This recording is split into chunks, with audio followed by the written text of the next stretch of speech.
अस्सलाम वालेकुम दोस्तों, आज मैं आपको एक ऐसे मुल्क की सैर पर लेकर जा रहा हूं जिसका नाम सुनकर बहुत से लोगों के जहन में सिर्फ एक ही चीज आती है और वो है जंग, जुल्म और तबाही। लेकिन जो हकीकत इस मुल्क के अंदर छुपी हुई है वो इससे बिल्कुल मुख्तलिफ है। ये वो मुल्क है जहां सोने के पहाड़ जैसे मंदिर हैं, जहां हजारों साल पुराने मंदिरों का एक पूरा शहर सहरा में खड़ा है, जहां लोग अपने चेहरे पर अजीबोगरीब पीला मेकअप लगाते हैं और जहां एक वक्त में दुनिया का सबसे अमीर मुल्क समझा जाता था। जी हाँ दोस्तों, आज हम बात करेंगे म्यांमार की, जिसे पहले बर्मा के नाम से जाना जाता था। ये मुल्क कैसा है, यहाँ के लोग कैसे रहते हैं, उनकी जिंदगी कैसी है, यहाँ का खाना कैसा है और सबसे बढ़कर आखिर इस मुल्क में ऐसा क्या हुआ कि ये इतने सालों से खबरों में रहता है। आज की वीडियो में हम ये सब कुछ जानेंगे, तो दोस्तों वीडियो को आखिर तक जरूर देखिएगा, क्योंकि आखिर में मैं आपको एक ऐसी बात बताऊंगा जो शायद आपने कभी नहीं सुनी होगी। और अगर आप हमारे चैनल ग्लोब ट्रैवल पर नए हैं तो सब्सक्राइब कर लीजिएगा, क्योंकि हम इसी तरह दुनिया के मुख्तलिफ मुल्कों की हैरानकुन कहानियां लेकर आते रहते हैं। तो चलिए शुरू करते हैं। दोस्तों, सबसे पहले बात करते हैं इस मुल्क के नाम की। इस मुल्क का पुराना नाम बर्मा था, लेकिन 1989 में फौजी हुकूमत ने इसका नाम तब्दील करके म्यांमार रख दिया। अब मजे की बात यह है कि दुनिया के कुछ मुल्क जैसे अमेरिका और बरतानिया आज भी इसे बर्मा कहना पसंद करते हैं, क्योंकि वो इस फौजी हुकूमत को तस्लीम नहीं करते जिसने ये नाम तब्दील किया था। सोचिए दोस्तों, एक मुल्क का नाम भी सियासत की नजर हो जाए, ये कितनी अजीब बात है। अब बात करते हैं इसके हजम की। म्यांमार जनूब मशरकी एशिया का सबसे बड़ा मुल्क है रकबे के लिहाज से। इसका कुल रकबा तकरीबन 6,76,000 मुरब्बा किलोमीटर है, यानी ये हमारे पाकिस्तान से भी बड़ा है। अगर आप इसे यूरोप के हिसाब से देखें तो ये फ्रांस से भी बड़ा मुल्क बनता है। इसकी सरहद 5 मुल्कों से मिलती है: चीन, भारत, बांग्लादेश, लाओस और थाईलैंड। यानी ये मुल्क जोग्राफियाई तौर पर इंतहाई अहम जगह पर वाक़ है, बिल्कुल चीन और भारत जैसी दो बड़ी ताकतों के दरमियान। अब आबादी की बात करें तो म्यांमार की मौजूदा आबादी तकरीबन 55 मिलियन यानी 5.5 करोड़ के करीब है। ये सुनकर आपको शायद हैरत हो, क्योंकि इतने बड़े रकबे के बावजूद इसकी आबादी पाकिस्तान के कराची और लाहौर की मजमूई आबादी जितनी भी नहीं। मतलब यहाँ लोग कम हैं, लेकिन जमीन बहुत ज्यादा है, और यही वजह है कि यहाँ के जंगल और कुदरती मनाजिर आज भी खालिस और महफूज हैं। अब दोस्तों, एक दिलचस्प बात सुनिए। क्या आप जानते हैं कि एक जमाने में बर्मा पूरी दुनिया में चावल बरामद करने वाला सबसे बड़ा मुल्क था? जी हाँ, 20वीं सदी के शुरू में बर्मा को एशिया का सबसे अमीर मुल्क समझा जाता था। यहाँ की जमीन इतनी जरखेज थी और दरियाए इरावदी का पानी इतनी बरकत वाला था कि यहाँ की मईशत जापान और सिंगापुर से भी आगे थी। लेकिन फिर क्या हुआ? 1962 में यहाँ फौजी हुकूमत आई और इसने मुल्क को बाकी दुनिया से तकरीबन काट कर रख दिया। अगले 50 सालों तक ये मुल्क एक अलग थलग जजीरे की तरह रहा, जहाँ न बाहर से कोई आसानी से जा सकता था और ना ही यहाँ के लोग आसानी से बाहर जा सकते थे। सोचिए दोस्तों, एक मुल्क जो कभी सबसे अमीर था वो कैसे दुनिया के गरीब तरीन मुल्कों की फहरिस्त में शामिल हो गया। ये कहानी वाकई अफसोसनाक भी है और सबक-आमूज भी। चलिए अब एक और हैरानकुन फैक्ट सुनिए।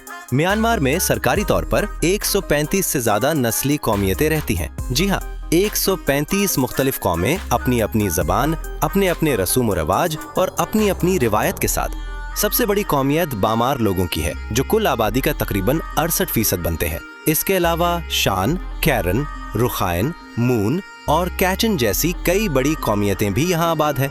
यही वजह है कि आज़ादी के बाद से आज तक यहाँ तकरीबन हर वक्त किसी न किसी इलाके में खाना जंगी चलती रही है।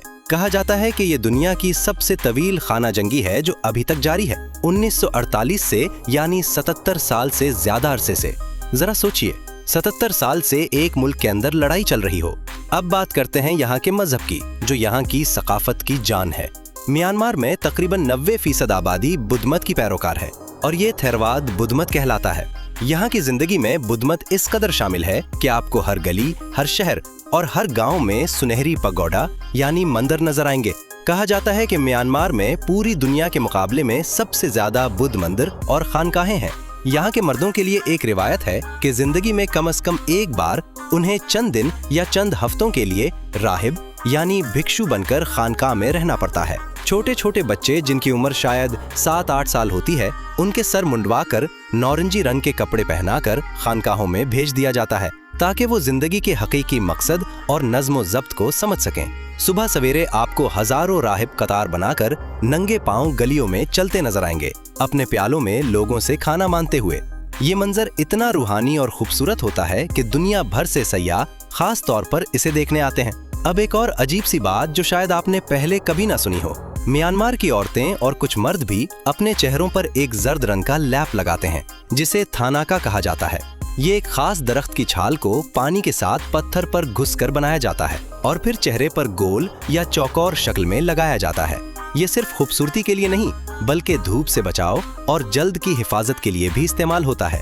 हजारों साल पुरानी ये रिवायत आज भी इतनी ही जिंदा है जितनी पहले थी और शहरों से लेकर गांव तक हर जगह आपको ये मंजर नजर आएगा। अब चलते हैं एक और दिलचस्प और हैरानकुन हकीकत की तरफ। म्यांमार के मर्दों का रिवायती लिबास एक लंबा कपड़ा होता है जिसे लुंगी कहा जाता है, जो देखने में तकरीबन हमारी तहबंद जैसा ही है। लेकिन दिलचस्प बात यह है कि सिर्फ आम लोग ही नहीं बल्कि सरकारी अफसरान, वुज़रा और यहाँ तक के सदर भी सरकारी तकरीबात में लुंगी पहनते हैं। सोचिए, दुनिया के कई मुल्कों में लोग रिवायती लिबास भूल चुके हैं, लेकिन म्यांमार में आज भी ये कौमी पहचान है। चलिए अब एक और बात करते हैं जो शायद आपको थोड़ा हैरान कर दे। म्यांमार में बहुत से लोग एक खास किस्म का पान खाते हैं जिसे बेटलनट या किन कहा जाता है। ये चूना, सिपारी और तंबाकू मिलाकर एक पत्ते में लपेट कर चबाया जाता है और उससे मुंह और दांत सुर्ख हो जाते हैं। आपको सड़कों पर जगह जगह सुर्ख रंग के थूक के निशानात नजर आएंगे। ये चीज यहाँ की जिंदगी का इतना आम हिस्सा है कि गली गली इसके छोटे छोटे स्टॉल लगे होते हैं, बिल्कुल वैसे ही जैसे हमारे यहाँ पान के खोखे होते। अच्छा दोस्तों, अब बात करते हैं यहाँ की मईशत की, क्योंकि ये समझना बहुत जरूरी है कि आखिर ये मुल्क इतना अमीर होने के बावजूद आज गरीब क्यों है। म्यांमार की मौजूदा मजमूई कौमी पैदावार यानी GDP तकरीबन 84 अरब डॉलर के करीब है, जो दुनिया के हिसाब से काफी छोटी मईशत है। अगर फी कस आमदनी की बात की जाए तो ये सालाना तकरीबन $500 के करीब बनती है, जो कि खित्ते के दूसरे मुल्कों जैसे थाईलैंड और मलेशिया से कहीं कम है। यहाँ की करेंसी कियात कहलाती है और गुज़श्ता कुछ सालों में सियासी हालात की वजह से इसकी कदर में बहुत ज्यादा कमी आई है, जिससे महंगाई भी बहुत बढ़ गई है। इस वक्त म्यांमार में महंगाई की शरह तकरीबन 24 से 28% के दरमियान बताई जाती है, जो कि एक आम आदमी के लिए बहुत मुश्किल सूरत हाल बना देती है। अब सोचिए, एक ऐसा मुल्क जो कभी चावल की बरामद में दुनिया का बादशाह था, आज वहाँ लोगों के लिए 2 वक्त की रोटी कमाना भी मुश्किल हो रहा है। म्यांमार की मईशत का ज्यादातर इन्हिसार ज़राअत पर है। चावल, दालें और तिल यहाँ की बड़ी फसलें हैं। इसके अलावा म्यांमार कुदरती गैस, जेड और कीमती पत्थरों की बरामद से भी खासा ज़रमबादला कमाता है। दोस्तों, क्या आपको मालूम है कि दुनिया का 90% से ज्यादा जेड पत्थर, जिसे याकूत सब्ज भी कहा जाता है, सिर्फ म्यांमार से आता है। जी हाँ, और ये ज्यादातर चीन को बरामद किया जाता है, जहाँ इसकी बहुत मांग है। इसके अलावा म्यांमार में रूबी यानी याकूत जैसे कीमती पत्थर भी बकसरत पाए जाते हैं। खास तौर पर मोगोक नामी इलाका इतना मशहूर है कि इसे रूबी लैंड यानी याकूतों की सरजमीन कहा जाता है। लेकिन अफसोस की बात यह है कि इन कीमती वसाइल का ज्यादातर फायदा आम आवाम को नहीं बल्कि फौजी हुकूमत और बड़ी कंपनियों को होता है। गारमेंट्स यानी कपड़ों की सनत भी यहाँ तेजी से बढ़ रही थी, लेकिन हालिया बरसों की सियासी बेयकीनी और आलमी पाबंदियों की वजह से इसमें भी कमी आई है। अब बात करते हैं पाकिस्तान और भारत से म्यांमार के ताल्लुक की। दोस्तों, यहाँ सच बताऊं तो म्यांमार में पाकिस्तानी या भारतीय तारकीन वतन की तादाद बहुत ज्यादा नहीं है और इसकी बुनियादी वजह वही तवील अरसे तक फौजी हुकूमत की सख्ती और मुल्क का अलग थलग रहना है। लेकिन तारीखी तौर पर बरतानवी राज के दौरान लाखों की तादाद में भारतीय मजदूर और ताजिर बर्मा आकर बस गए थे। आज भी यंगोन जैसे शहरों में आपको हिंदू मंदिर, सिख गुरुद्वारे और मसाजिद नजर आएंगी, जो इस पुराने ताल्लुक की गवाही देती हैं। इसी तरह म्यांमार के मगरबी हिस्से रखाइन रियासत में रोहिंग्या मुसलमान सदियों से आबाद हैं, जिनका ताल्लुक बांग्लादेश और बंगाल से जुड़ा हुआ है। अफसोस की बात यह है कि 2017 में रोहिंग्या मुसलमानों पर जो जुल्म हुआ, जिसे अक़वाम मुत्तहिदा ने नस्ल कुशी तक करार दिया, इसकी वजह से लाखों रोहिंग्या अपना घर बार छोड़कर बांग्लादेश और दूसरे मुल्कों में मुहाजिर बन गए। ये एक ऐसी कहानी है जो आज भी दुनिया भर में इंसानी हुकूक के सबसे बड़े बहरानों में शुमार होती है। स्टडी और वीजा के हवाले से देखा जाए तो पाकिस्तानी या भारतीय तलबा का म्यांमार जाना बहुत कम है, क्योंकि यहाँ का तालीमी निज़ाम और सियासी हालात बैरूनी तलबा के लिए साजगार नहीं। ज्यादातर पाकिस्तानी और भारतीय ताल्लुकात म्यांमार के साथ तिजारत की हद तक महदूद है, खास तौर पर दालों की दरामद में, क्योंकि म्यांमार पाकिस्तान और भारत को बड़ी मिकदार में दालें बरामद करता है। चलिए अब दोस्तों एक और दिलचस्प और थोड़ी हैरानकुन बात करते हैं। क्या आप जानते हैं कि म्यांमार का दारुल हुकूमत यंगून नहीं बल्कि एक ऐसा शहर है जिसका नाम शायद आपने कभी सुना ही ना हो। इस शहर का नाम नेपिडाव है। 2005 में फौजी हुकूमत ने रातों रात तकरीबन खुफिया तौर पर दारुल हुकूमत यंगून से हटाकर एक बिल्कुल नए बनाए गए शहर नेपिडाव में मुंतकिल कर दिया। और मजे की बात यह है कि ये शहर जंगल के बीचों बीच बनाया गया, जहां 20 लेन की चौड़ी चौड़ी सड़कें हैं, लेकिन उन पर गाड़ियां नजर ही नहीं आती। यहाँ गोल्फ कोर्सेज हैं, बड़ी बड़ी इमारतें हैं, लेकिन आबादी बहुत कम है। इसे दुनिया के खाली दारुल हुकूमतों में शुमार किया जाता है। कुछ लोगों का कहना है कि ये फैसला फौजी हुकूमत ने इस खौफ से किया कि किसी बैरूनी हमले या अवामी बगावत की सूरत में वो यंगून जैसे गुंजान आबाद शहर में गैर महफूज महसूस करते थे, जबकि कुछ का ख्याल है कि ये फैसला नजूमियों के मशवरे पर किया गया था। जी हाँ दोस्तों, कहा जाता है कि म्यांमार की हुकूमतें अहम फैसले अक्सर नजूमियों से मशवरा करके लेती हैं। हत्ता के करेंसी नोटों के नंबर भी 9 के हिंसे के हिसाब से रखे गए थे, क्योंकि ये हिंसा यहाँ के हुक्मरानों के लिए मुकद्दस समझा जाता था। अब चलते हैं म्यांमार की सैर पर और बात करते हैं यहाँ की सबसे मशहूर और दिल मोह लेने वाली जगहों की। सबसे पहले बात करते हैं यंगून शहर की, जो म्यांमार का सबसे बड़ा शहर और कभी उसका दारुल हुकूमत भी रहा।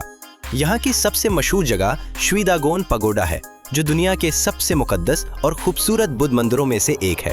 कहा जाता है कि ये मंदिर 2500 साल से ज्यादा पुराना है और इसकी चोटी पर जो सोना लगा हुआ है वो इतना ज्यादा है कि उसे बनाने में कई टन खालिस सोना इस्तेमाल हुआ। इस मंदिर की चोटी पर 5000 से ज्यादा हीरे और जवाहरात जुड़े हुए हैं और सबसे ऊपर एक 70 कीरात का हीरा नस्ब है। सोचिए दोस्तों, जब सूरज गुरूब होता है और उस सुनहरी पगोडा पर रोशनी पड़ती है तो वो मंजर इतना दिलकश होता है कि अल्फाज में बयान करना मुश्किल है। अब बात करते हैं बागान की, जो शायद म्यांमार की सबसे हैरानकुन जगह है। बागान एक ऐसा कदीम शहर है जहां 11वें से 13वें सदी के दौरान 2000 से ज्यादा बुद्ध मंदिर और स्टोपा बनाए गए थे। आज भी वहां तकरीबन 2000 से जायद मंदिर और यादगारें महफूज हालत में मौजूद है, जो एक वसी मैदान में फैली हुई हैं।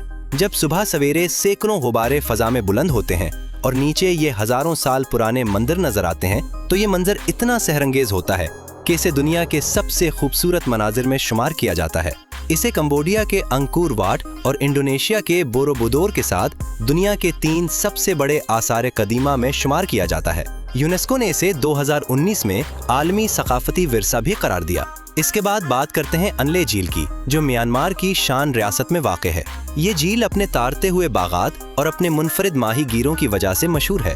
यहाँ के माहीगीर एक टांग से कश्ती चलाते हैं ताकि उनके दोनों हाथ जाल संभालने के लिए आज़ाद रहें, और ये मंजर देखने में इतना अनोखा है कि दुनिया भर से फोटोग्राफर खास तौर पर इसे कैमरे में कैद करने आते हैं। इस झील के किनारे आबाद लोग पानी के ऊपर तारते हुए बागात में सब्जियां उगाते हैं और पानी के ऊपर बने घरों में जिंदगी गुजारते हैं। इसके बाद बात करते हैं मंडाले शहर की, जो म्यांमार की सकाफती राजधानी समझी जाती है। यहाँ का सबसे मशहूर मकाम महामुनी पगोडा है, जहाँ बुद्धा का एक कदीम मुजस्समा रखा हुआ है, जिसे सदियों से सोने की पुतरियों से ढांपा जा रहा है। यहाँ तक कि अब इस मुजस्समे की सतह पर सोने की तह कई सेंटीमीटर मोटी हो चुकी है। मंडाले के करीब एक और हैरानकुन जगह है, यूबीन बुर्ज, जो दुनिया का सबसे पुराना और सबसे लंबा लकड़ी का पुल समझा जाता है। ये 1200 मीटर से ज्यादा लंबा है और तकरीबन 200 साल पुराना है। जब सूरज गुरूब होते वक्त इस पुल पर लोग चहलकदमी करते हैं और पानी में इसका अक्स नजर आता है, तो ये मंजर इंतहाई रोमानवी और फिल्मी सा लगता है। अब एक और जगह का जिक्र किए बगैर ये सफर मुकम्मल नहीं हो सकता, और वो है गोल्डन रॉक, जिसे कियोक्टियो पगोडा भी कहा जाता है। ये एक बहुत बड़ा सुनहरी पत्थर है जो एक पहाड़ की चोटी पर एक इंतहाई बारीक किनारे पर तवाज़ुन में खड़ा है। इसे देखकर लगता है कि बस अब गिरा कि तब गिरा, लेकिन ये सदियों से वहीं टका हुआ है। बुद्धमत के मानने वालों का अकीदा है कि इस पत्थर के नीचे खुद बुद्धा के बाल का एक टुकड़ा रखा हुआ है, और यही वजह है कि ये पत्थर मौजज़ाना तौर पर गिरता नहीं। साइंसदान इसे कशिश शकल के तवाज़ुन का कमाल कहते हैं, लेकिन मकामी लोगों के लिए ये एक मुक़द्दस मोजज़ा है। अब बात करते हैं सफ़र और मौसम की। म्यांमार में सफ़र करना आज भी एक एडवेंचर जैसा तजुर्बा है। यहाँ पुरानी तर्ज की ट्रेनें चलती हैं जो इतनी आहिस्ता और इतनी झोलती हुई चलती हैं कि लोग मजाक में कहते हैं कि इस ट्रेन में सफ़र करना खुद में एक मसाज के बराबर है। मंडाले से हसीपा जाने वाली ट्रेन लाइन पर एक ऐसा रेलवे पुल भी है जो ज़मीन से सैकड़ों फुट बुलंद है, और जब ट्रेन इस पर से गुजरती है तो दिल दहल जाता है। इसके अलावा यहाँ दरियाए एरौदी में कश्तियों के जरिए सफ़र करना भी बहुत मकबूल है, जो कि इस मुल्क की ज़िंदगी की शहरग समझा जाता है। और मौसम की बात करें तो म्यांमार में 3 मौसम होते हैं, गर्म मौसम, बारिशों का मौसम और ठंडा मौसम। सबसे ज्यादा सयाह अक्टूबर से फरवरी के दरमियान यहाँ आते हैं, जब मौसम खुशगवार और ठंडा होता है। गर्मियों में यहाँ का दर्जा हरारत 40 डिग्री सेंटीग्रेड से भी तजावुज कर जाता है, खास तौर पर वस्ती मैदानी इलाकों में। अब दोस्तों जरा एक और दिलचस्प बात की तरफ चलते हैं। क्या आप जानते हैं कि म्यांमार में बिल्ली की एक नस्ल ऐसी भी पाई जाती है जिसका नाम बर्मी बिल्ली है, और ये दुनिया की सबसे मशहूर बिल्लियों की नस्लों में से एक है। इसी तरह म्यांमार को दुनिया में सबसे ज्यादा तादाद में पगोडा यानी बुद्ध मंदिरों वाला मुल्क भी कहा जाता है। यहाँ लाखों की तादाद में छोटे बड़े मंदिर मौजूद हैं। एक और दिलचस्प बात यह है कि म्यांमार में फुटबॉल से ज्यादा एक रिवायती खेल मकबूल है जिसे चनलोन कहा जाता है, जिसमें बांस से बनी गेंद को सिर्फ पांव, घुटने और सर से खेला जाता है बगैर हाथ लगाए, और इसे फन और खेल का हसीन इम्तिजाज समझा जाता है। अब जरा बात करते हैं इस मुल्क की इंतहाई तल्ख और अलमनाक हकीकतों की, जो इस कहानी का वो हिस्सा है जिसे नजरअंदाज नहीं किया जा सकता। 2021 में म्यांमार की फौज ने एक बार फिर मुंतखब हुकूमत का तख्ता उलट दिया और आंग सान सूची, जो कभी नोबेल अमन इनाम याफ्ता रहनुमा थीं, उन्हें नजरबंद कर दिया गया। इसके बाद से मुल्क में शदीद खाना जंगी और मुजाहरे शुरू हो गए, और आज भी म्यांमार के कई इलाके हुकूमत के कंट्रोल से बाहर हैं और मुख्तलिफ मुसल्लह गुरोहों के कब्जे में हैं। इसके अलावा 2008 में आने वाले साइक्लोन नरगिस ने यहाँ 1,40,000 से ज्यादा लोगों की जान ले ली थी, जो इस खित्ते की बदतरीन कुदरती आफात में से एक थी। और हाल ही में 2025 में म्यांमार को एक इंतहाई ताकतवर ज़लज़ले का सामना भी करना पड़ा, जिसने पहले से बहरान ज़दा मुल्क को मजीद मुश्किलात में डाल दिया। सोचिए दोस्तों, एक तरफ कुदरती हसन, सुनहरी मंदिर और हंसते बसते लोग, और दूसरी तरफ जंग, गुर्बत और आफात। ये तजाद ही म्यांमार की सबसे बड़ी हकीकत है। मैंने आपसे शुरू में वादा किया था। क्या आप जानते हैं कि म्यांमार में दुनिया के मशहूर पेग बैचिंग स्कीम यानी ऑनलाइन फ्रॉड के सबसे बड़े मराकज मौजूद हैं? म्यांमार थाईलैंड की सरहद के करीब कुछ इलाकों में, खास तौर पर मियावाड़ी जैसे शहरों में बड़े बड़े कंपाउंड बने हुए हैं, जहां दुनिया भर से लोगों को नौकरी के झांसे देकर लाया जाता है और फिर उनसे जबरदस्ती ऑनलाइन फ्रॉड कराया जाता है, जिसमें वो दुनिया भर के लोगों को झूठी सरमायाकारी की स्कीमों के जरिए लूटते हैं।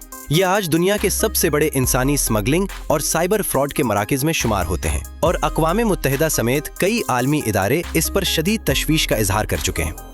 सुना है दोस्तों, कितनी अजीब बात है कि जिस मुल्क में इतनी रूहानियत और सुकून नजर आता है, वहीं दुनिया के सबसे बड़े फ्रॉड नेटवर्क भी चल रहे हैं। दोस्तों, म्यांमार वाकई एक ऐसा मुल्क है जो एक ही वक्त में आपको हैरान भी करता है और अफसरदा भी। और अगर आपको ये वीडियो पसंद आई हो तो इसे लाइक कीजिए, अपने दोस्तों के साथ शेयर कीजिए, और अगर अभी तक सब्सक्राइब नहीं किया तो जरूर कर लीजिए, क्योंकि ग्लोब ट्रैवल इसी तरह दुनिया के अनोखे और कम मालूम मुल्कों की कहानियां लेकर आता रहेगा। कमेंट्स में ये भी बताइए कि अगली वीडियो में आप किस मुल्क के बारे में जानना चाहेंगे। अपना ख्याल रखिए। अल्लाह हाफिज। मिलते हैं अगली वीडियो में।